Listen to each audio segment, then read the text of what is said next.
Cheers. Let's go, baby. The fantasy football season is here. Week 1 just kicked off. We got ourselves a doozy or whatever you want to call that game right there. Bills looking great. Rams, not so good. I have legitimate concerns. And you know what? It's only been 1 week. It's only been one. Don't give me that crap, okay? Don't start trying to calm me down already. There's some legitimate concerns here. Just watch the Bills and Rams game, Thursday Night Football. Legitimate concerns, plural, not just one thing. I'm not saying the Rams suck. I'm not saying they won't make the playoffs. I'm not saying none of that. But there's some legitimate things we got to know here. First of all, I have a lot of empathy for you guys that drafted Cam Akers and Dobbins. And I have empathy for the players themselves, Cam Akers and Dobbins.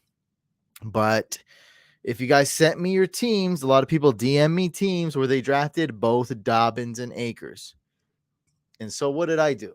I told you, man, you drafted Mr. Achilles and Mr. ACL, right? That's what I DM'd you back. Like, what are you doing? Yeah, these guys could be good, but 75% chance they're not going to be good.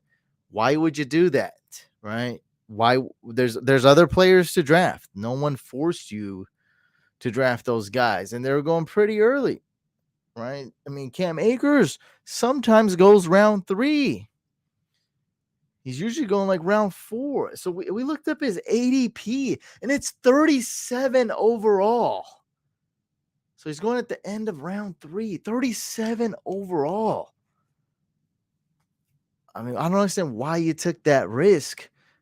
So here are the concerns. As you know, you probably saw the game. Cam Akers did nothing. Daryl Henderson was a starting running back. Cam Akers, what? Oh my God, what did he? Did he even get a yard? It was so bad. Let me pull up these stats. We don't have any stats up here. What kind of show is this? But man, he was so bad, and yeah, I mean, it's.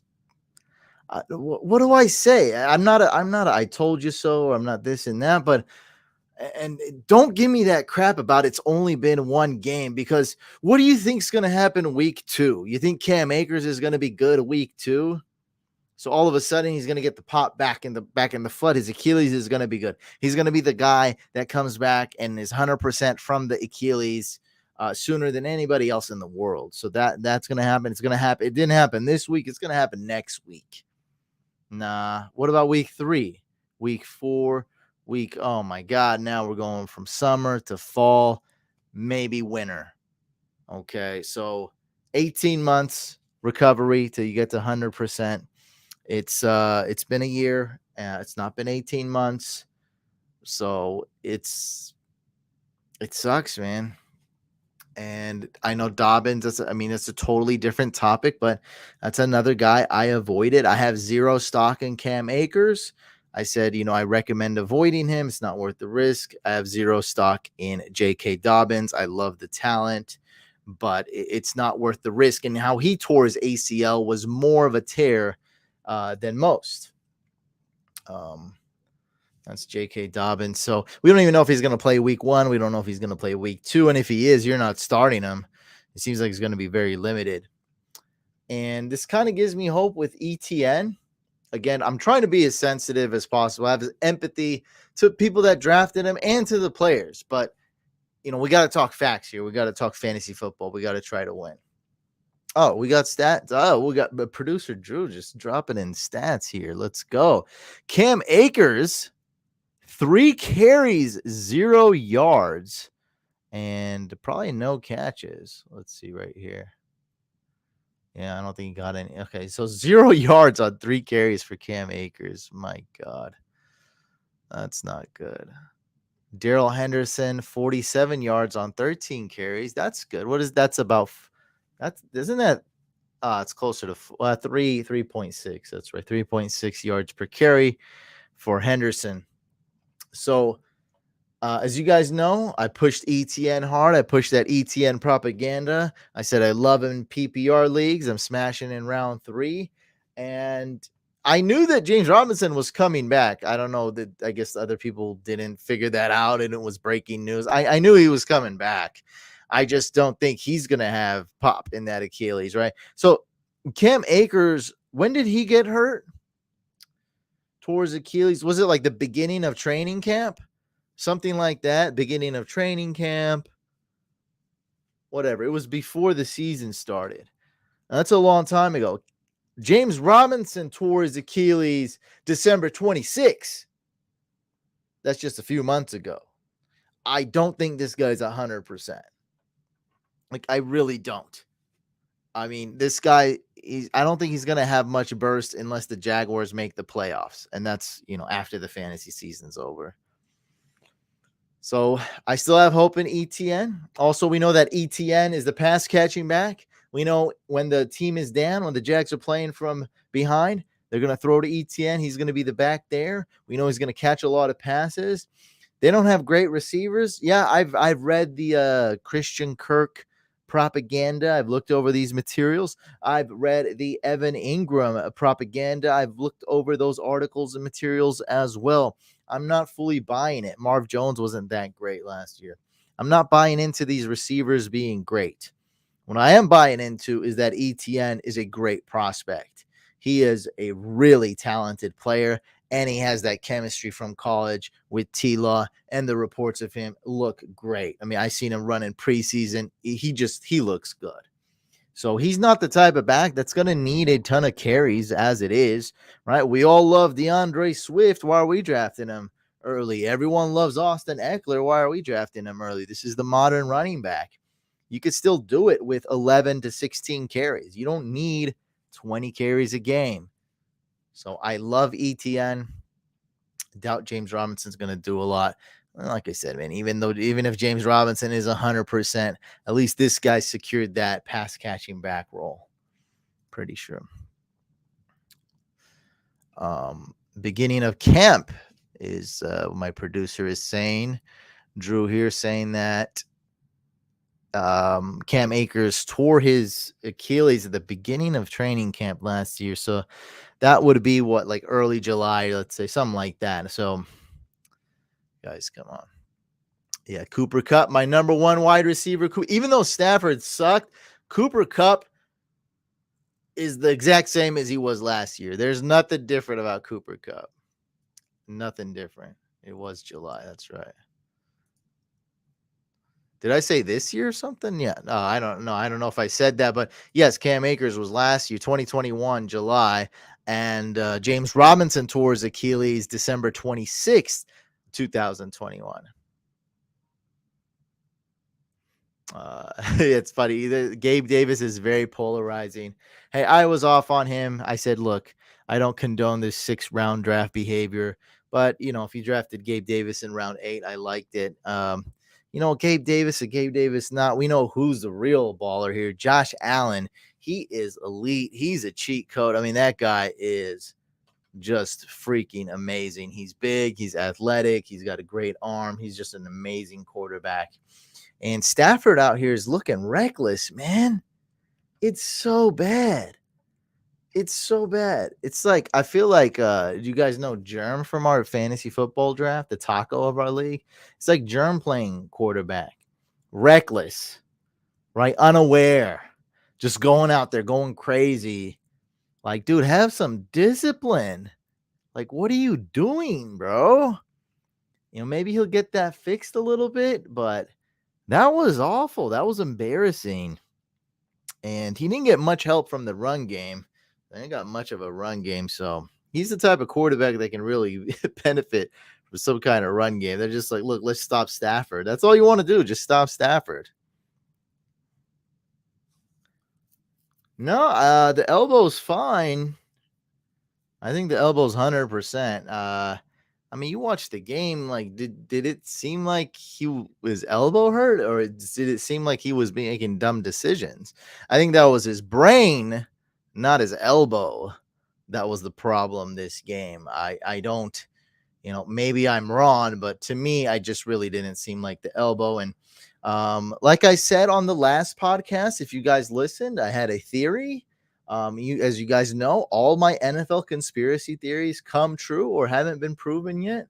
My Josh Gordon conspiracy theory came true, and my conspiracy theory about Stafford having this injury last year was correct.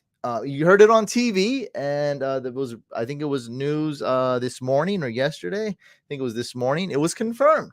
He's been having this injury. He had surgery to repair it, and he's feeling better. I don't think it's the elbow at all. The elbow doesn't make you throw a no look pass. The elbow, it's not the elbow. And I texted my boy. I don't know if I want to say his name.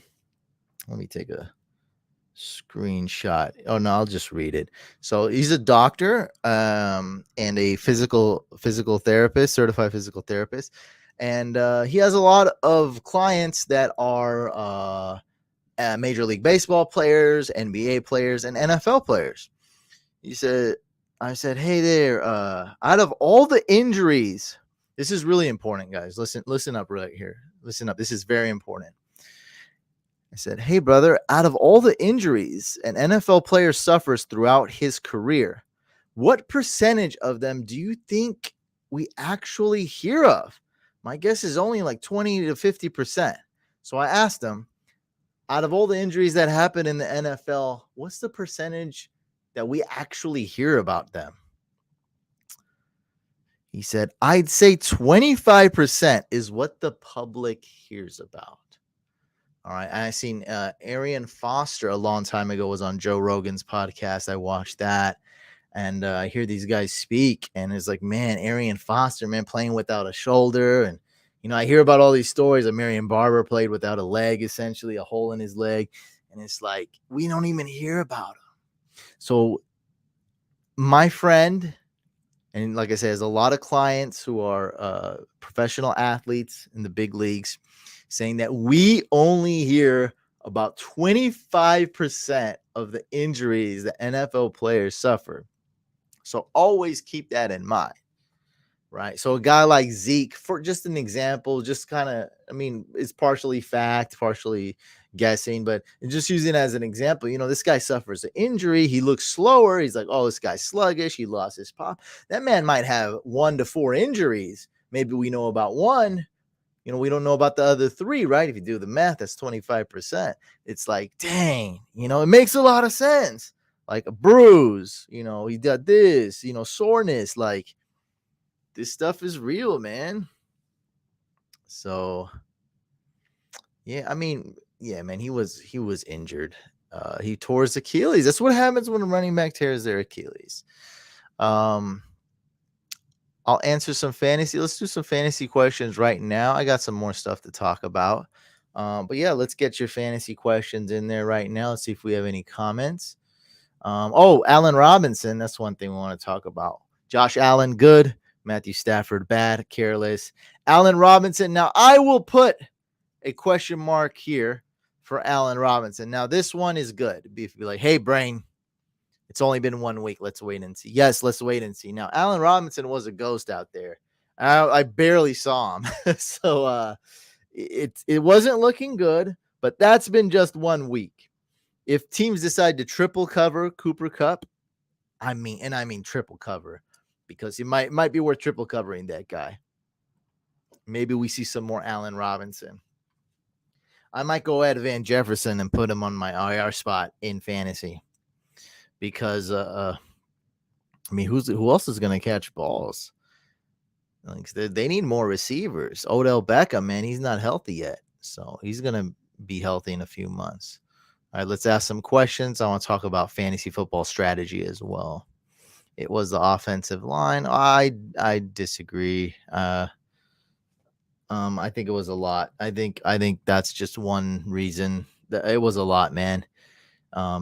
They need a run game. They need a lot of things. It was Stafford being careless.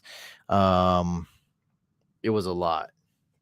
The team just when you play against the Rams, what are you gonna do? You're gonna defend the run. You're gonna stack. Let's stack the run. Like, well, who are you stopping? Derrick Henry? Cam Akers is not Derrick Henry. Breaking news. That's not the same guy. Who are you gonna stop? What are you stacking the box for? No. Stafford, mobile. Is he Lamar Jackson? No, you're not QB spying him. Literally, the only thing you can worry about when you're defending the Rams is the pass game, and which is mainly Cooper Cup. That's it. I think you win, and then you win the game. You defend the pass, you defend Cooper Cup, and I think you beat the Rams. What's up, Val? A-Rob wasn't even getting looked at, just got some cardio tonight. Yeah, it was crazy. I was like, oh, what's Allen Robinson's number? Oh, cool. All right. I didn't even know that. Let's see if do you guys have any fantasy questions?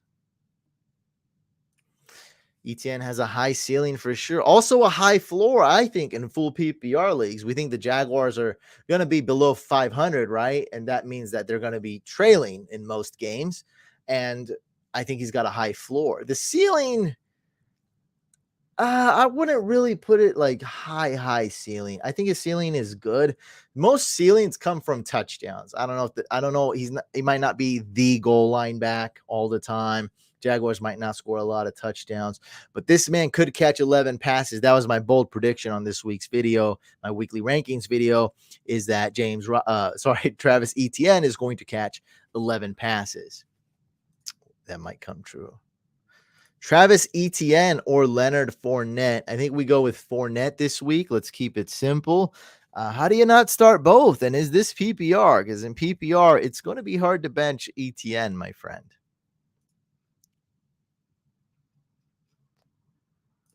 Javier, pick one. Devontae Parker, Ayuk, or Godwin PPR. This is a tough one, my friend.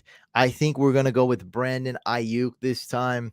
I like Parker's upside, but let's go ahead and bench these Patriots receivers. There's about 7 of them, and they're not that great. All right, let's bench them. And let's go ahead and probably bench Godwin his first game back. And let's start Brandon Ayuk. So it's a tough one. I would love to start Godwin, but I think this week 1, we play it safe. We don't chase points and start Ayuk. Now, if you were to not listen to me and start Godwin, I don't think that's dumb. I really don't. I just think it's a little risky. And it's kind of what I want to talk about today. Strategy. I think you want to play it safe this week. You're only trying to beat one opponent this week. Remember that. You're not trying to win the entire league this week. You're not trying to beat all 11 of your other league mates. You're not trying to win a tournament against 200,000 people. You got to beat one guy. I think you play it safe. You have the luxury. You probably drafted Godwin at a great spot. We have the luxury of watching guys like Godwin play this week while they're on our bench. We'll see what happens. Maybe he gets 30 snaps. Maybe he gets 15 snaps. Maybe he doesn't play at all. Hey, maybe he balls out. I don't think that's bad news. You bench Godwin and he balls out. You can get, hey, I'll start him next week, right? How's that bad news?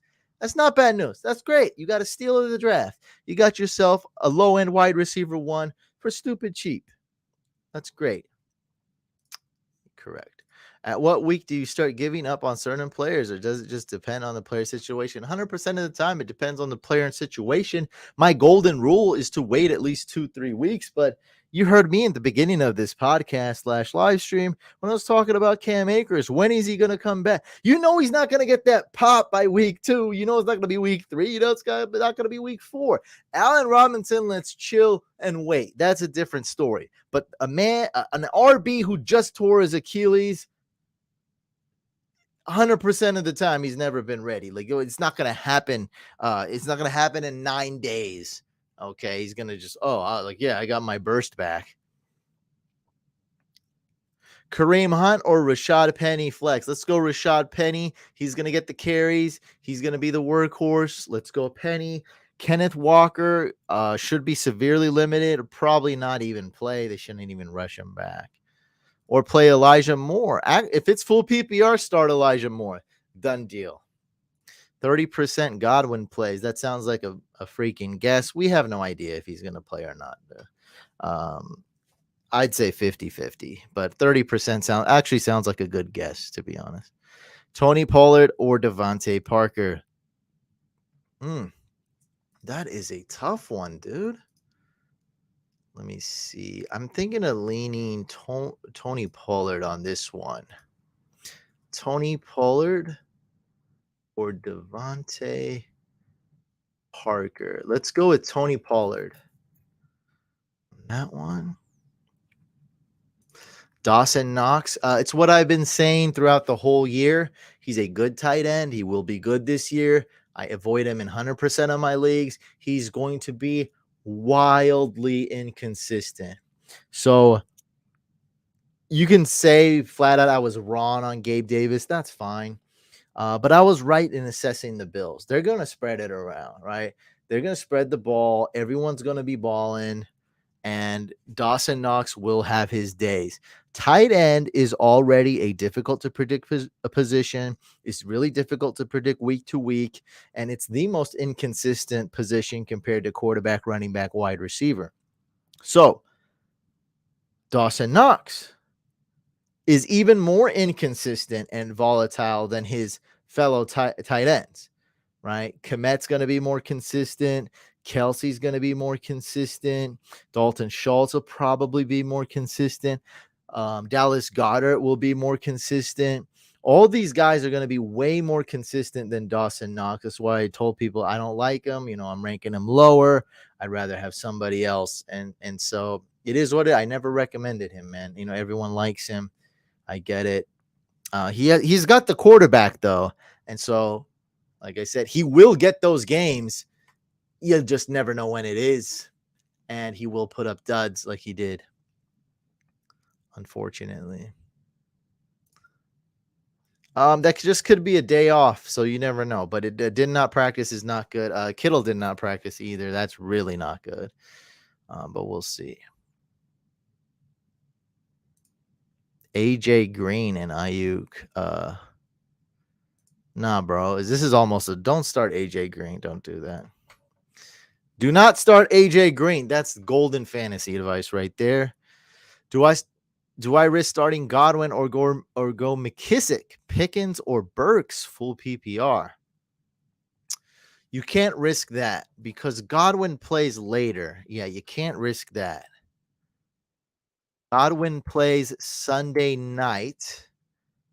You can't risk it. So I think you probably have to go with McKissick. So McKissick or George Pickens. I'd probably go with McKissick. Yeah. Unfortunately, man, that sucks. Yeah. Bucks play Sunday night. You can't risk it unless you're pretty much guaranteed to know Godwin's going to start. You're going to have to bench. You don't want a zero. You don't want to take a zero the first week. MVS or Dotson.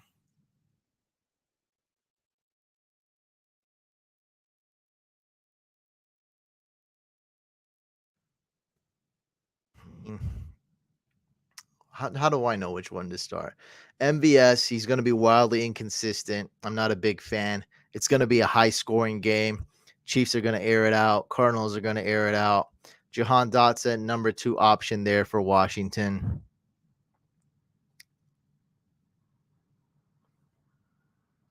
I don't know, man. I don't know which one you want to start.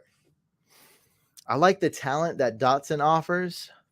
And for the Chiefs, I like the shootout potential, and I like his quarterback, Patrick Mahomes. I'm just looking at basic algorithms. It's saying to start MVS. It's saying let's trust MVS while Sky Moore kind of gains more experience. Right, Sky Moore off to a slow start.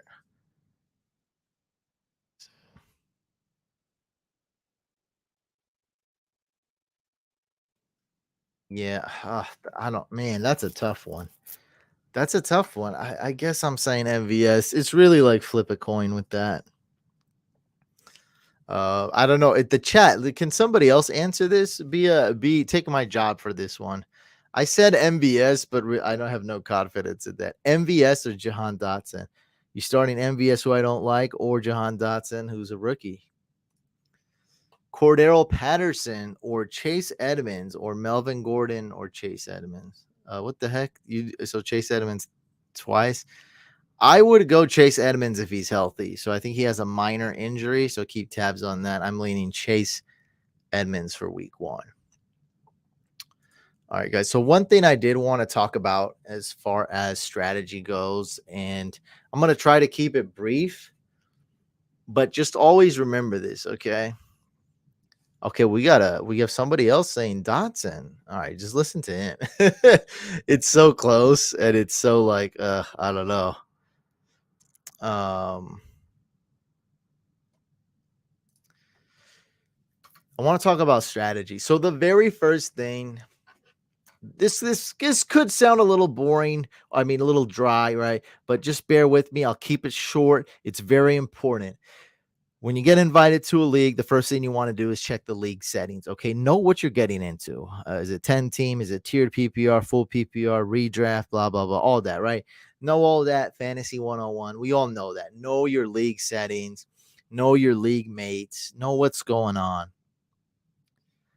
Everybody knows that.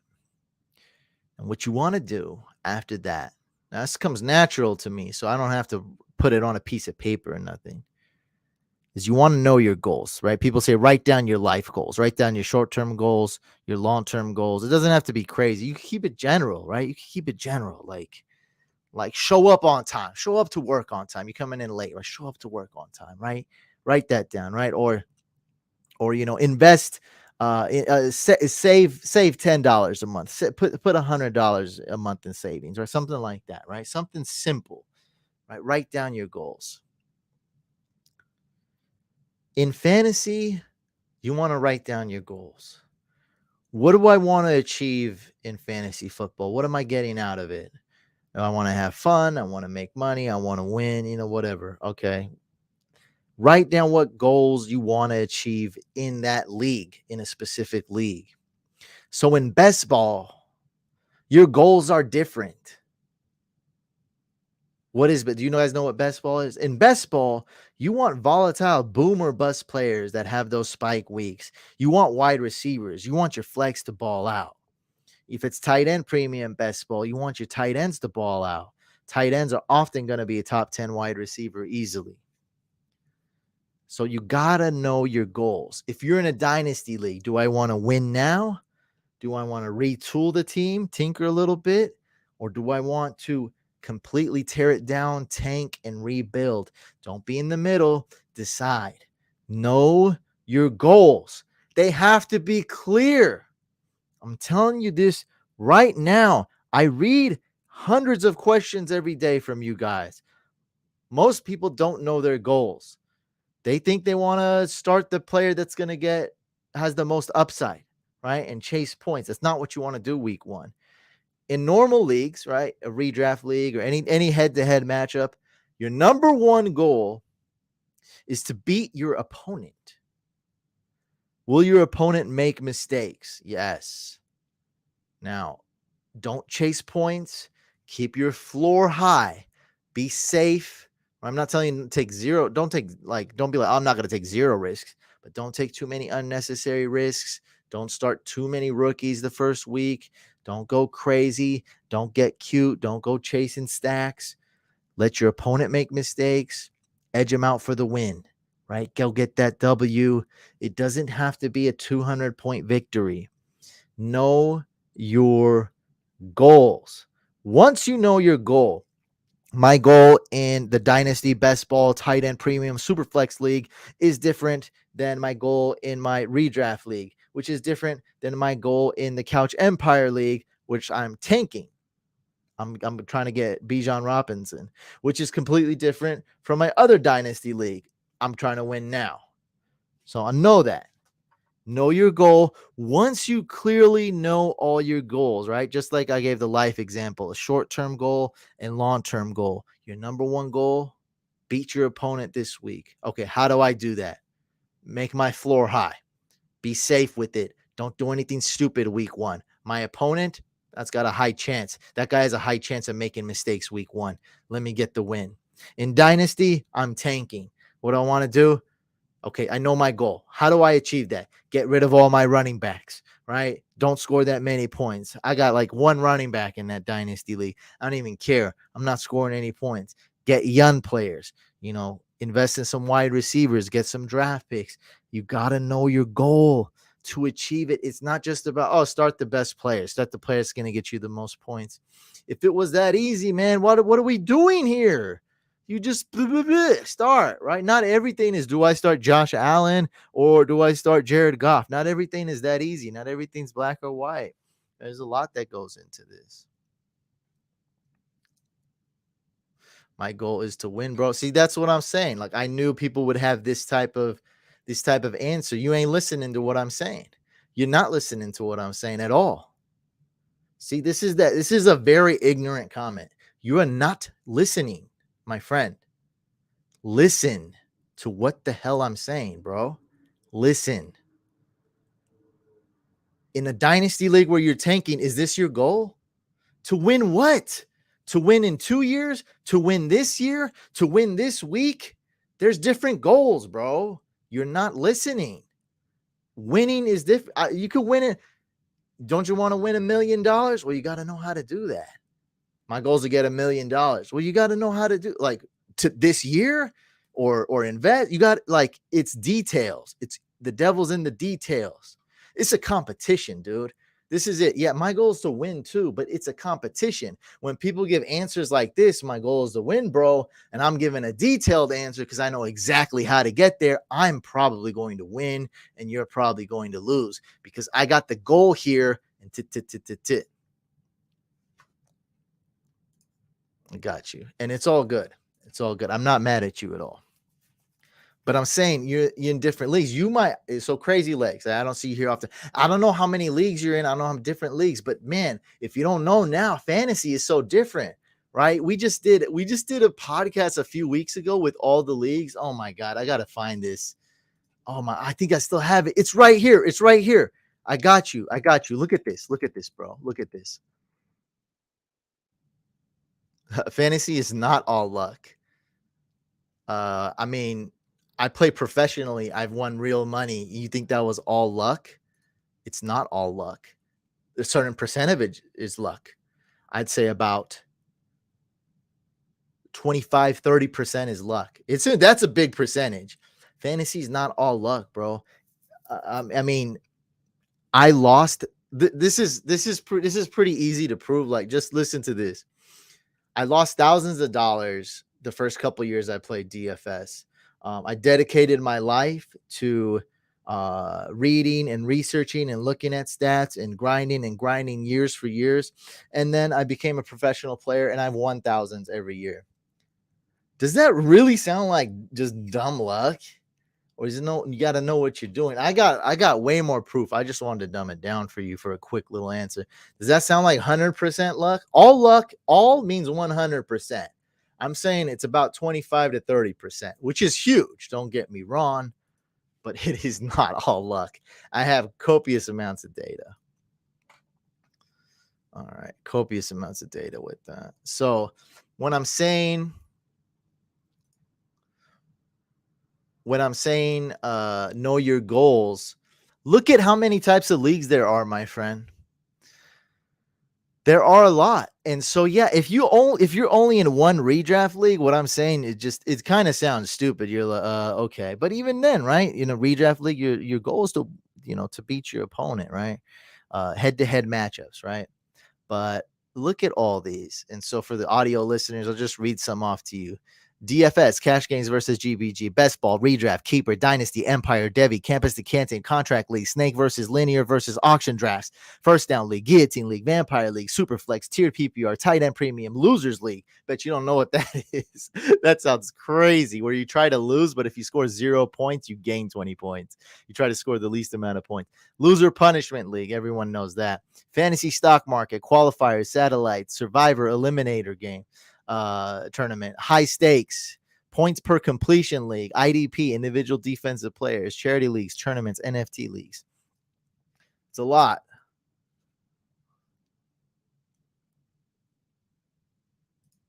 No. So somebody gave an example that it's all luck, maybe, and they gave it like, oh, someone gets 25 points and 20 points. See, again, you're thinking that's just 1 week.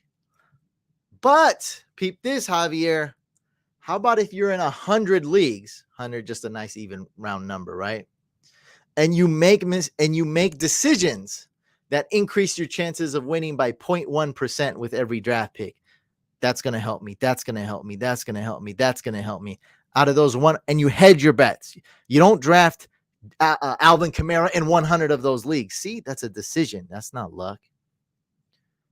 And then you end up winning a good amount and making a plus profit. So, it's not all luck. The example you gave is just 1 week. Yeah, just 1 week, some backup tight end is going to score 30 fantasy points and never, ever score a point again. That's going to happen, but not every week. Not over, we don't live just 1 week. Our lifespan isn't just to watch one NFL Sunday. We're playing fantasy long term here. All right, I got too preachy and stuff. I know some people like this, but that got way out of hand. Let's reel it back. Let's reel it down. I'll tell myself to shut up. Let's come back to earth. But I'm really passionate about this, and I hope you guys get what I'm saying. You don't have to actually write it down. Just sum it up really quick, and I'll calm down. Look, know what type of league you're in. Know all the settings and everything. If you need to do research, do what you need to do to know how to be successful in that type of format. Know your goals, know what you need to achieve short term, long term, know how to do it, and attack. That's all. All right. Are you worried about ETN this season with James Robinson seemingly ready for week 1? That was covered at the beginning. I already knew he was coming back, and as we saw Cam, I'm not too worried about it. I went over a whole ETN segment in the beginning. I love ETN. I drafted him in a lot of PPR leagues. I'm not too worried about it. Javier says, yeah, you're probably right. This is a second-year play. Yeah, man, you're talking to a guy who plays professionally, makes money, not just doing content and stuff and sponsorships. I make money professionally playing, not just, my online course or my best-selling book and all that crap. Remember, I started out, I lost thousands of dollars. I drafted Aaron Rodgers first overall. I drafted the Seahawks defense like in round 7. I made stupid mistakes. I lost thousands playing DFS. I didn't know how to speak into a microphone. I just grinded. I'm a slow learner. It took me years. I've been doing Fantasy Couch for 13 years. It took me a while. Sucked bad the first 5 to 7 years. It was horrible. F-. I grinded. I got better at DFS. I stopped drafting a defense early. I knew what to look for to get successful kickers late in rounds. I stopped taking quarterbacks early. I got better at DFS. It wasn't about picking the right players. It was about picking the right contest. If your opponent's weak, your odds go up. Right. And so I'm thinking about making a video for Patreon for if people want to, like a DFS guide or something, like a webinar. If people want that, I'm thinking about doing that. But one of the points I'd want to make in that is, you guys seen the movie Rounders, right? So professional poker players in New York, right? One of the big things they like to do is play against weak competition. You play against the pros that are on TV, your chances of winning go way down. I mean, you might lose $15,000 that night. That sucks. But if you're playing against a bunch of rich people who like don't care about money and suck at poker, I mean, they're fish, right? Go rake it in. So it's not just about the cards. It's not just about the players you pick. There's a lot more to that. The game is big. Poker, that's what I'm talking, right? If you guys know, see, I don't even know poker. I don't even play poker. I just get I just get winning. Right. So it's all in poker. If you can play against some weak competition, boom, that's it. I mean, that's all you do. Like, that's a dub. That's an easy dub. You can outplay them. If you're a pro player and they suck, you're there. I just had 2 drafts on Yahoo, one Saturday and one Tuesday. And let me tell you, man, the one on Tuesday was freaking competitive. And the one on Sunday was just a bunch of guys that didn't know what they were doing. And it made a lot of difference. My team is insane. So, hey, but there is luck. My opponent started Cam Akers, and so did yours. That's what I'm talking about, baby.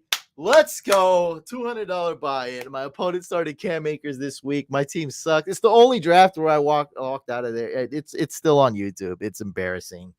It was a terrible draft, but I'm not gonna quit. I still got a shot to win. My opponent started Cam Akers. Let's go. 0 points. Yeah, good game of the Bills.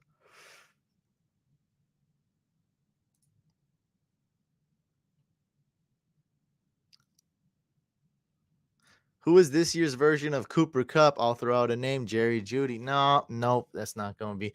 I think this version is Cooper. So, actually, somebody asked me that on a podcast I was on. They're like, "Hey, who's going like in that Cooper Cup range, like round 4, round 5? You know, who's going there that can be that top dog?" And my answer was Terry McLaurin.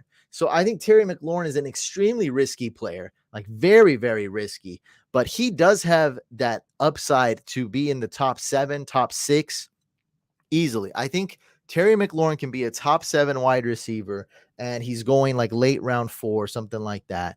And that was my answer. But definitely, I like the Judy answer because it's right, bro. I am on the Cortland Sutton hype train. That guy is going to be a stud. Like, I just don't see him getting less than like 1,100 yards, and hopefully Russell throws out some touchdowns. He's going to be very good. Definitely Cortland Sutton over Judy for me, but I like Judy too, so that could be a nice sleeper answer. Sutton or Judy? Yeah, it's going to be Sutton. Oh, you guys are talking about something else. Okay, you're talking about Sutton versus Judy. Yeah, Sutton for redraft, Sutton for 2022 for me. In Dynasty, I don't know, man. I might like Judy more just because he's younger, but for my sake, bro, I hope you're wrong. I don't know what you're talking about. Someone told me Wentz and Terry got in a fight, and Wentz said in an interview, "I got the ball." Let's Google this. Let's Google this before we hop off. Oh, we got a lot of new viewers here. I guess we're looking at NFL rumors, ladies and gentlemen. Where's my producer at? Can we find this? It sounds like just made up garbage, but I'm very interested. Wentz McLaurin fight.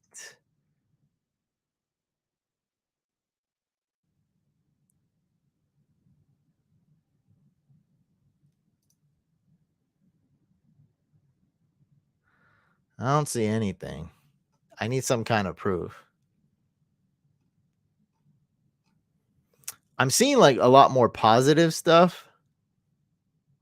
Nah, like they liked working together. I don't see anything, bro. I don't know about that.